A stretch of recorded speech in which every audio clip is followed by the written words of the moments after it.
Hello, future people, and welcome to Great Uncle John's weekly video podcast. It is Sunday, March 11th, 2018, and this is edition number 10. This is the first teleprompter edition, so let's start right off the top with some Trump.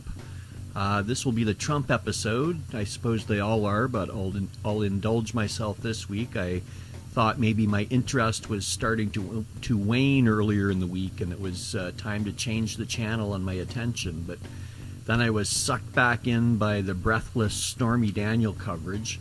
I'm sure you've read Stormy's book and seen the movie by now. Alex Baldwin, of course, playing Donald, and Amber Heard playing Stormy, I'm guessing. Google Amber Heard, you'll see what I'm talking about. But right now, the whole tawdry mess is shrouded in some mystery as Stormy is under a gag order. That always makes me chuckle. And details have not yet emerged. I'm guessing she has pictures or something. At any rate, I would be surprised if this was the thing that sunk Trump. It doesn't seem surprising to me, and it doesn't have anything to do with his role as president, although I suppose it sets him up for blackmail. It is tawdry and interesting, but really a domestic thing between him and his family. But you never know. There was the Watergate cover-up, then there's this special Watergate cover-up, so I'm sure they are dumb and crooked enough to have broken some laws along the way. And perhaps this isn't the most important straw, just one of the last ones. I've finally finished the Fire and Fury book. It only took me 2 months, which is on par for me. I read a few pages and fall asleep. I guess reading is my melatonin. Overall, I found it an interesting read. It was gossipy and filled in some of the color on the characters who populated the Trump White House. It feels like an in-depth background summary for the evening news. I think I have a clearer picture of the various factions that are driving what agenda there is, mostly personal agendas. The book made me reach for my phone and Google words and ideas, but it wasn't dense. Buddy has a bit of a run-on sentence style that isn't my favorite, but it was still very readable. My takeaway is what you see is what you get with Trump. There isn't a whole lot of guile with he and his friends. They're unethical and greedy and untrustworthy and apparently as dumb as he seems, and neither he nor anyone else except for maybe Bannon thought he would win in the first place. Bannon was the would-be puppet master and ideologue who envisioned his populist agenda, but Trump was too undisciplined and short-sighted and ignorant to make much of anything happen. Bannon actually appeared at a National Front rally in France on Saturday of this week and said people should be proud to be called racists and nationalists. And I think he was one of the more dangerous people in the White House, and you have to wonder how much of his influence still lingers there. I learned that Javanka has their own agenda, and they have a lot of influence over Trump. They're still there as we speak. The book talks about how Trump wanted to get rid of them almost from the start, and they were desperate enemies with Bannon.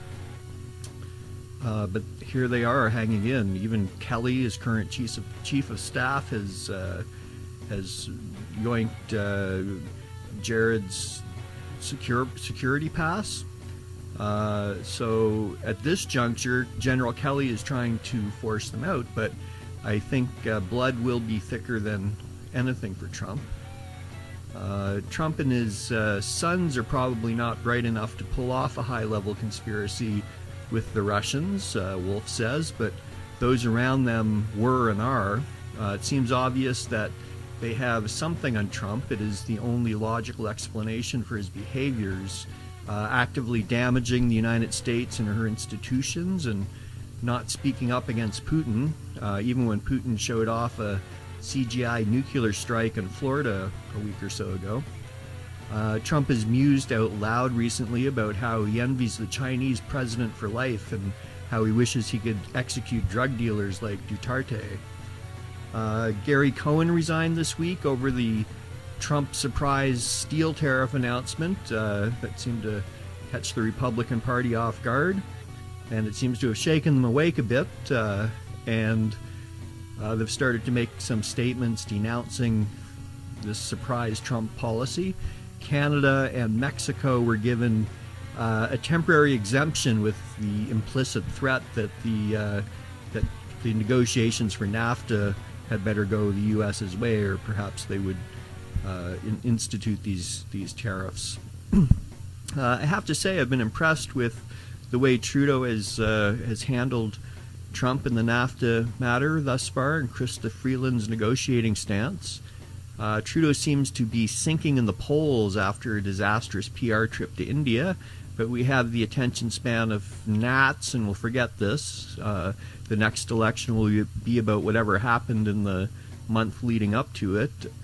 But there's a dislike for Justin, the quintessential liberal elite, and the populists don't like him. I think Trump and his supporters, and to extend it to Canada, populist supporters in general, come across almost like anarchists.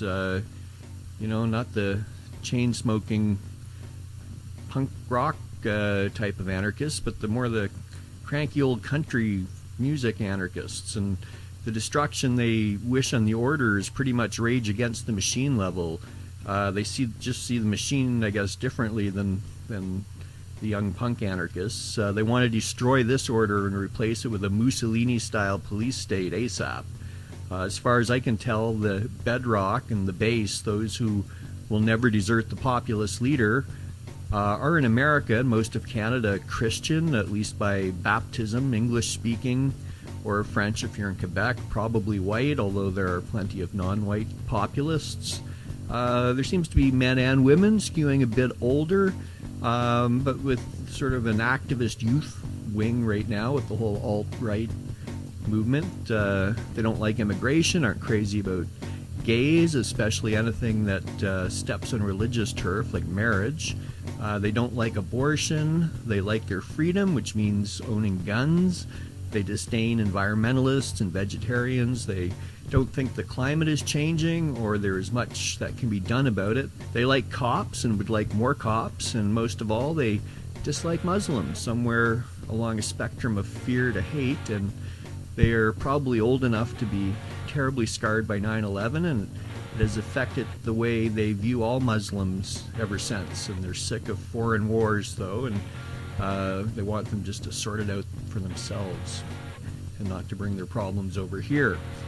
Economically, they believe cutting taxes on pretty much anything, income, consumption, business taxes, is the way to generate jobs. Deregulation of industry is good. Stop giving money to the freeloading poor. Interest groups, at least these are the messages I read online. You don't hear much of that in regular conversation, at least not people I surround myself with. But online, they can't all be Russian bots. This seems to be the essence of populist thinking and runs directly into and counter to the progressive agenda. Making a liberal cry or appear triggered is in an online debate seems to be an important goal of populists. I think many are willing to support self-destructive policies to achieve that goal. Still, though, there has been alienation from the system for anyone without money for a long time, forever, but a revolution that replaces veteran cronies with incompetent cronies doesn't seem to me to be in the best interests of the people. Speaking of populists, it seems that Doug Ford has won the Ontario PC leadership. I had predicted Caroline Mulroney, but with most of my political predictions, I was dead wrong. I don't know what Ford is about. Everyone remembers his late brother Rob and the circus in Toronto, but you can't really judge a man by his brother. Being outside of Toronto, I haven't been exposed to his politics, just the occasional pop-up on national television, but not much recently. Quick Google reveals that Ford is against the minimum wage and said some stuff about sex education needing to be revisited and minors having abortions. And I guess that was mostly to woo the Christian conservatives, but I doubt if he will do anything radical in that direction. Wynne and her government stinks, and it's time for a change, but I can never support the anti-labor policies of the Tories. Perhaps a Ford minority government wouldn't do that much damage while still at least swapping out the cronies. Okay, that's it. Exciting week coming up. It's my son's 26th birthday, and I will be going to a spa for the first time in my life. So I hope you are all well. We will see you next week.